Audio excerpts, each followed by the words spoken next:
Welcome to the Tricord Advisors podcast, where we answer life's hard questions to help you make smart decisions with your money. I'm Jeremiah Lee, and this is Randy Barkley. We're both certified financial planners. I'm also a California licensed attorney. So we got two different markets here going on. I mean, I feel like I'm chasing dogs or cats, and I'm not sure which one I'm supposed to be going after, right? What's going on? That's right. We have a moment in the market, and chasing is a great word. Chasing the market. There are so many people that feel they have to chase this market, and they're getting returns that are pitiful. And they look at their friends, they look at headlines, and someone else is getting 20% of their money. And they say, well, since January. Year to date, what is going on? So a few numbers to give a little context here. So the NASDAQ, that's a lot of high growth kind of tech companies from year to date. This was a couple of days ago, but they are basically up about 20%, 21% year to date. So the whole entire NASDAQ is up 20%? For this one, yeah. 20% NASDAQ is up. The S&P 500, which is a blend of some manufacturing, some other companies, they're the biggest 500 companies. They are up, as that index is about 9%. 9% up. Okay, not about half what the other one is. You go to the Dow Jones Industrial Average. These are manufacturing. These are big businesses. These are 30 stocks, by the way, that are leaders in their sector. So that's what makes up the Dow. Yep, and they have made, from year to date, less than 1%. Okay, so what gives, Jeremiah? So this is why I thought the NASDAQ was part of the S&P and the S&P was part of the Dow. And yet there's this disparity between all three of these indicators. Yep. And some people use the S&P as a kind of a guide, so to speak, and other people use the Dow. But the NASDAQ, I mean, it's taken off. And so the issue we're running into, and this is what's driving a lot of this, and we'll talk about the emotions of how people are feeling about this, but what's happening is we have a breadth.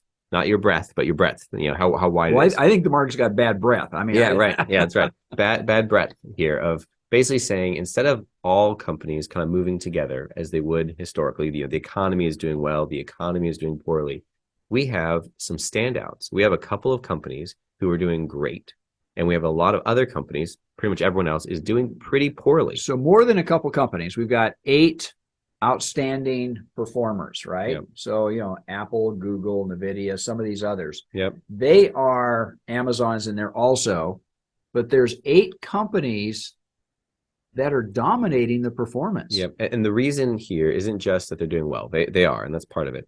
But different than a decade or 2 decades ago, these, we'll even just say just the top 5. So Apple, Microsoft, Alphabet, which is Google, Amazon, and NVIDIA. Just take those 5 companies. They represent 25% of the S&P. So an entire quarter of it. Now that never used to happen because each company was a small piece of it, but they've grown so large. Apple is such a large company that they together, those 5 represent 25% of the entire S&P. So part of it is whatever happens to these 5 companies, that's what's going to look like is happening to the S&P. They're becoming so big, they're dominant. And so with that, you have benefits of if these 5 companies are doing great, hey, the S&P is taking off, it's doing well. If those 5 companies are doing poorly, it's going to look like the entire S&P is doing poorly. Now, those companies are more heavily weighted in the NASDAQ because it's more tech heavy. So all the better, NASDAQ is looking like it's doing great. But the piece here that we kind of want to talk about for listeners, what gets away from numbers to actual emotions and people is, what do you do? What do you do in the market when you look at your return and you're getting... there's a natural fear of missing out. And then the question is, do you change your portfolio? Do you chase what you think is where the market's going? Yep. And boy, we got red flags all over this one. I mean, you have to be very careful about what decisions you make at this stage. Yep. And part of it is, I think the fear of missing out is a really good one, because this is where it lands with a lot of people and hopefully a lot of listeners as well. Is if you are seeing your portfolio being negative right now, you've lost money, from recent history, year to date or the last few years.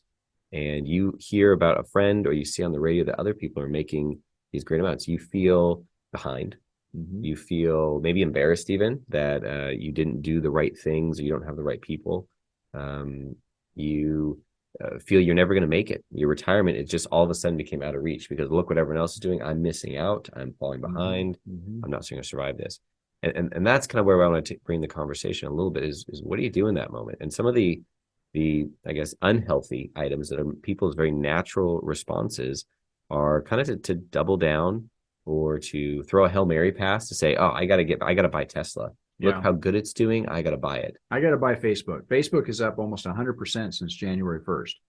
So do I jump in right now Yep. because Facebook is going to go up another 50%? Yep. I don't know. And that's part of what people felt, say you felt that a week ago and you said, what do I do? Well, I could buy Facebook, but maybe it's at the top. I don't want to do that. And you wait. And then a week goes by. And then now Facebook went up higher and your holdings all went lower. And so then your action is to say, I'm in the wrong boat. I need to jump. And just statistically, when they look at this, it's called loss chasing, has a name to it. Right. That you then jump into Facebook right as it crests. And then you write it down. And you may not write it down to 0. It's still a good stock, but you might write it down from 100 back down to 70. And you got a little more losses. So now your portfolio, and the hard part on that is that in that moment, the ones you were holding before perhaps have recovered a bit. Mm-hmm. But now you would jump ship and you've moved down. So the hard part is what do you do? And the cycle that people get into is almost like a gambling cycle. Is that they're just looking. That's really important to understand. A gambling cycle is a psychological chasing your bets, and your losses, right? Yeah, and trying to recover, trying to get back to this feeling of 0. And in doing that, people will make risky bets. They will overload their portfolio with some of these big stocks, or they'll just jump advisors. They'll say, this guy's not doing it for me. I need somebody else. And so that's the one side that they double down on the risk. The other side is I can't take it anymore. Move me to cash, or I got to get out. I got to get out to bonds. And in that, you're kind of locking in that you just won't recover. So these are psychological realities. I mean, I'm sure everyone out there has felt that in the moment they see a loss. Either I need to find something else that's going to get me there faster, so I'm back on track, or I need to get out entirely, or I just need. I mean, the prudent one, and we hear from an advisor, is I need to stay.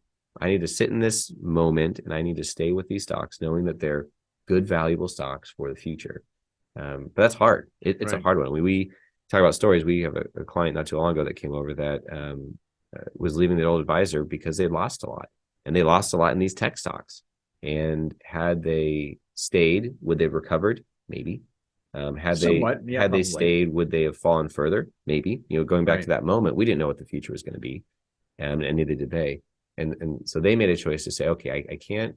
I realize the level of risk I've been enjoying over previous years and had gains is higher than I should be as I'm approaching retirement. So I'm going to downshift on purpose into a new portfolio that still owns Apple and Microsoft and Alphabet, but not as much. Right. As a lower level of that. And it might slow down their growth. They might not experience, like the NASDAQ, 20% year to date. However, it's going to allow them to also not experience some of those falls and those dips. And the part that we talk about is if you were just ignore these 5 companies, you ignore Amazon, Microsoft, Alphabet, Amazon, NVIDIA for this year, you just didn't own them, you would feel like we're probably in that recession everyone's talking about. You would feel like we're kind of just going sideways, muddling through. Nothing's really coming out right. We're kind of a lackluster economy. However, that's not what the headlines say. And that's not what general portfolio returns say, because they have these big items. So, I mean, the tale of two cities, the tale of two markets, well, they're chasing dogs or cats. And again, I think the whole issue is emotionally driven response. And I have found that when you make your decisions based upon how you feel, oftentimes it's the wrong choice. Yeah. You're making a bad choice for the wrong reason. And it's really critically important to understand what your required rate of return is for you. So if your required rate of return is 5%, you should be happy over the long haul to get 5% on your money. Don't compare what you did, in the last 18 months or the last 12 months or the last 10 years. Are you on course to build your portfolio steady and conservatively?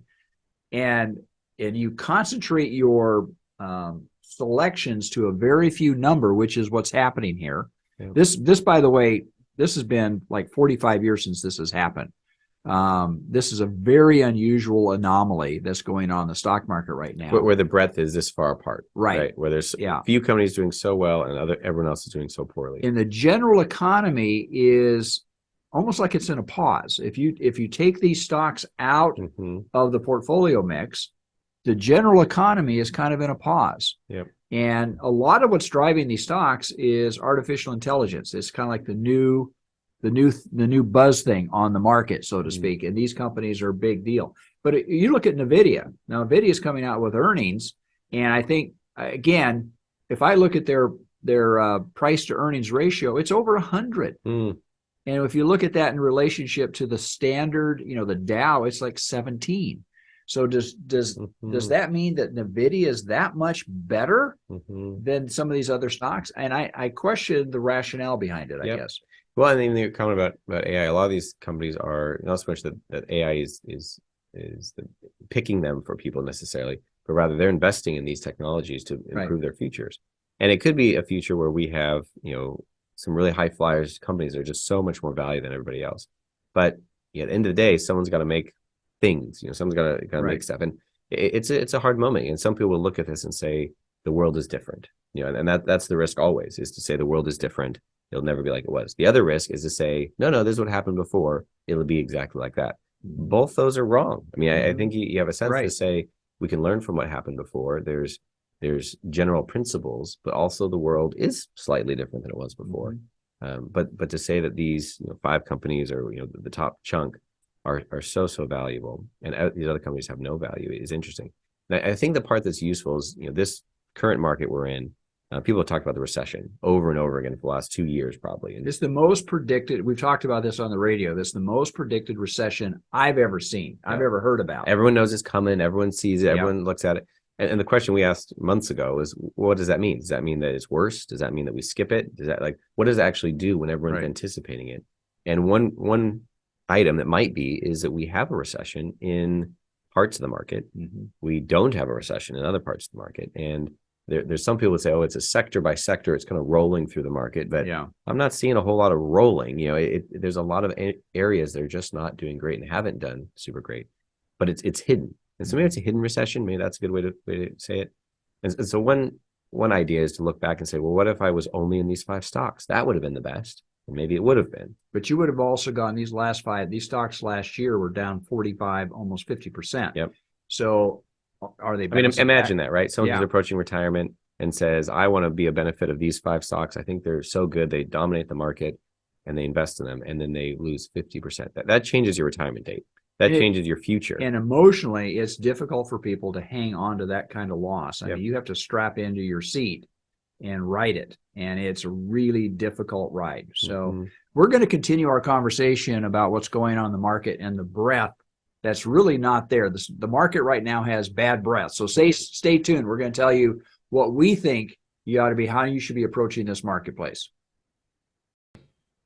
Welcome back. We're going to continue this conversation about the bad breath in the marketplace. And let me tell you, we've had this distortion in market returns since January 1st to right now. And it's something that is rare, but it's something that a lot of people are kind of looking at and saying, where should my money be? Yep. And we're being very cautious right now because the marketplace is so distorted by just a small number of stocks that are performing. If we remove them from the actual performance, the performance is pretty flat since January 1. It's about 1.22% at the most. Yep. And yet most people are kind of avoiding that or kind of skipping over that. But yet at the end of the day, these are the drivers of our economy, right? Yeah, that's where we're at. And we talked about in the first segment, the NASDAQ, which is tech stocks, have got nearly 20% year to date. That's a huge return for only being less than 6 months into the year. Whereas the S&P, which is a more broad grouping, is about 10%, nine something. And then the Dow Jones, or the industrials, they're less than 1%. And so rather than saying the whole market is moving, you have areas of the market that are moving significantly and others that are just flat. And the part we talked about in the first section is the fear of missing out. I think people see this, they look at their own portfolio and they say, wow, I've made, say, 2%. And if you're made 2% year to date, you're probably diversified and well invested across the markets. That's probably what you're receiving, a lackluster return. But you see the headlines of individual companies going through the roof, but even an index like the NASDAQ making 20%. That's a large one. And so the emotions that we talked about initially is people feel they want to catch up. So they got to double down on this, or they got to jump into these higher tech stocks. And often what they do is they're loss chasing. They're missing the moment of growth and they jump in too late, and then they experience more loss, and then they leave that one looking for something else. And kind of like a gambling thing. I just got to double down. I got to get back to zero. And you're not chasing logic. You're not making logical choices. You're following emotional choices.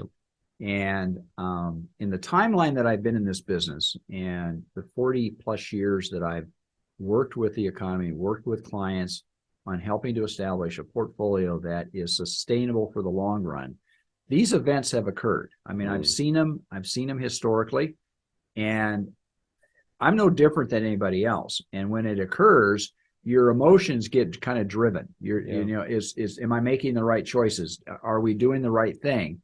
And at the end of the day, your choices should be based bedrock in very strong fundamental companies. Yeah.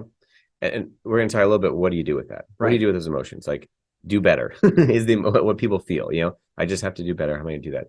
And part of it isn't that we don't have the magic bullet is what you do, but I want to give a perspective shift. A lot of people, when they say I've lost or I need to catch up or I'm behind, what they are really saying is at one point the total balance of my portfolio was higher. I'm now lower than that high water mark. And they're kind of expressing, I want to grow and participate in the growth, and I never want to go down. Well, yeah, everybody wants that. Yeah, well, that's a desire. That's a Pollyanna. That's a childlike response. I mean, this is the fact that I want the highest return I can get, but I never want to go down. Yep. And people want to participate in the market. They say, you know, invest it. Let's go. That's great. But then the moment there's any sort of risk or downturn, they get squealy. I'm losing. I'm falling. So one perspective I think is it's not resourceful for folks, is looking at the high water mark of your account. What was the highest I ever was? That's my new normal. That's natural. People do that. Right. Sure. That's a poor perspective. The other one is to look back, you know, a year or maybe 2 years and say, okay, here's where it was at one point that was in recent history. I want to be above that. That's a little better of a view to say, okay, I have a year. But just to give a perspective for folks who feel behind, 2019, right, coming into 2020, we were hitting consistently month over month these new highest levels we've ever seen. Apple was the highest it's ever been. There's all these indexes were hitting these highest levels. Then COVID occurred, and you know the market's gone crazy back. Well, where do you think we are today compared to right before COVID? Yeah, it's interesting to compare. And so, what is your thoughts? We're significantly higher. We are way above it, and people aren't even talking about how, you know, we're at 2023, so 3 years ago, 2020. It was a long time ago. It's hard to believe it's been 3 years, right? Hard to believe it's been 3 years. But when we were hitting, you know, pushing up the ceiling higher and higher in these newest, highest valuations ever, we're now notably above that. And I don't hear people saying, hey, the market's higher than it's ever been. My portfolio is higher than it's ever been, because it doesn't feel like that. It feels like in 21, we hit these great heights, or it feels like the economy's on the edge. So, and that's, you know, going back 3 years, that's a little bit resourceful. But I think the most resourceful for folks is to look back over the longer term and not just say, what is the market made? Am I ahead or behind? But really to figure out what we call your required rate of return. It's your benchmark. And so if your own personal benchmark, if your benchmark is some arbitrary return, let's say NASDAQ or S&P or whatever, if your benchmark is that, you're going to be constantly struggling with lack of satisfaction because I haven't met it. But if your benchmark is something that it's a required amount of money that you need to make on your holdings in order to sustain your economy for the rest of your life, and we don't know how long you're going to live, but oftentimes we put age 90 or 100 to make sure that we've got enough time frame out there to exhaust your life and still have money left over at the end of it. Yeah, well, and part of what we do and a lot of other advisors do is that we do real planning, not just, you know, rule of thumb is how old you're going to be, but saying, looking at, you know, what are your health concerns, looking at what long-term care might cost, looking at your other resources. Right. And we'll come back and say, okay, based on, you know, other income sources you're going to have in retirement, Social Security, whatnot, and based on what you have today, we've calculated, which as example, say you need 6%. Your money needs to consistently make 6% in order for you to fund your life. Well, that should become your new benchmark. And so if you look back between now and say 10 years ago, when you first kind of made that plan and started moving forward, you might look at it and say, well, I've averaged 7%. I'm actually ahead of my benchmark. Right. And you might look at the current economy and say, even though people are feeling fearful and my friends are feeling like they've lost and they got to make more and they're taking on this higher risk, you might actually feel that you could take on less risk and say, I don't need to try and make a buck in this, you know, kind of full market. I can sit back because I'm ahead of where I need to be. And you know, we call that an on-track report to say, okay, based on what I need to make, based on this planning, am I on track for that? And the hard part that we were just saying is that people use as their benchmark what everyone else is getting, right, or what the market is getting, and they want to participate in that. But really, to give some stability is to say, what do I need for my actual life? And then, man, wouldn't that be great to see the markets go up and down and be like, oh, I don't care. I got a buffer. For the last 8 years, I've been ahead. So I feel fine. Or to say, this is exactly where I want the markets to be, because for my planning, this is great. And that's what gives clients the ability to have peace and confidence in their finances, as well as a long-term approach. Right. You know, to say, do I need to catch up? Am I behind? If you look at your finances and realize, no, I'm not behind. I'm right where I need to be. Yeah, and I think that, again, going back to that required rate of return, to build a plan that you can go back and look at it. And again, it's not something that happens within 3 months or 6 months or even a year. I had one client who said, well, how long is this downturn going to last? You know, the recession. I said, I don't know. I said, we've had them as short as just a few months, and we've had some that are as long as 18 months or longer. He goes, oh yeah, I can't live through 18 months. I said, what's your alternative? You know, so what we want to do is conserve capital and invest when it's appropriate. Again, the required rate of return, and sometimes you have needs or desires that are not reasonable. Yeah. They're, you know, you're thinking at, like you're saying earlier, you want to be at the top, you want to get the most that the market will give you, and you never want to experience any losses. And the wisest of people will tell you that is not something that's possible. Yeah. You can't do that. It's like driving the freeway. I want to use my gas as much as I can. I never want to use my brakes. Right. Like, that's a horrible way to drive, you know? Oh my goodness. Like, even a race car driver is constantly using their brakes. You know, Right. it's part of being prudent. And you know, running with that analogy, if you found the lane that was good for you, it was clear, and you kind of continued on, great. You know, that's what we want you to be, not slamming on the brakes or hitting the gas. We want you to be a steady growth. And that's how people build, in my mind, real portfolios. Right. You determine what's really needed for that client. You put them in a portfolio that is expected to get that or exceed that, but also takes on as little risk as possible. So when you have these moments where the market's falling, you're in a good spot. Right. So again, we've talked about the market breadth, and we've talked about the distortion between a few stocks and the rest of the marketplace. If you'd like to know more about what analysis that we can do for you to help you balance out your portfolio so that it creates the required rate of return for you and your family sustainably for the long term, give us a call. Our phone number is 951-684-7011. Until next week, folks, may you grow in wisdom and knowledge. Thank you for listening.